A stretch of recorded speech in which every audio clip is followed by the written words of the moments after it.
अगर आप भी चाहते हैं कि आरसीएम म्यूजिक के वीडियो सबसे पहले आप तक पहुंचे, तो लाल बटन को दबा के चैनल को सब्सक्राइब जरूर करें और साथ में बेल आइकन को दबाना ना भूलें।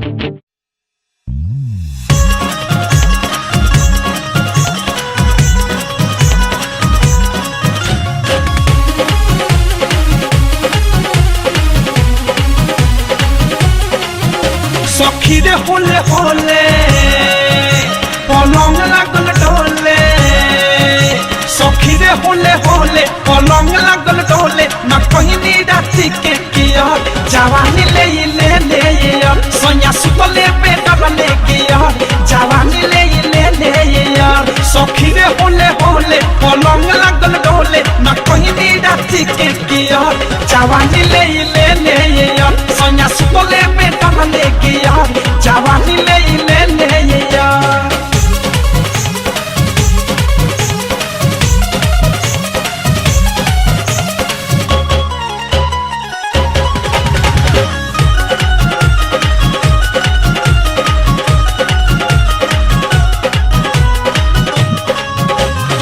नहीं जगहिया पबैले पूरा हेल के, हब हब में सुख गइल टंकी बिना तेल के।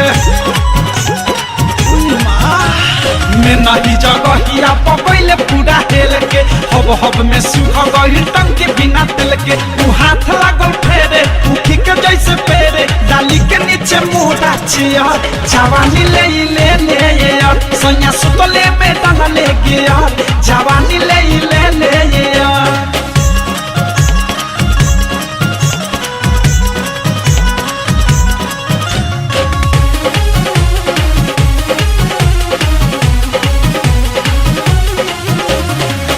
बेरा से जिया पर मचल हरा कंप हो, अवधे सब प्रेमी झूठे मारे लगले पंप हो।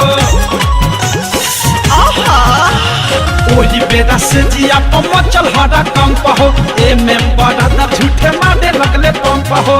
पीक के बिसराल भइल पूरा हाल फेल भइल लागे भीतर के लेयर, जवानी ले ले ले यार, सोनिया सुतले में डलले गया जवानी ले ले ले यार। सखी रे होले होले पलंग लागल डोले, न कहनी राती के किया जवानी ले ले ले यार, सोनिया सुतले में डलले गया जवानी ले ले ले यार।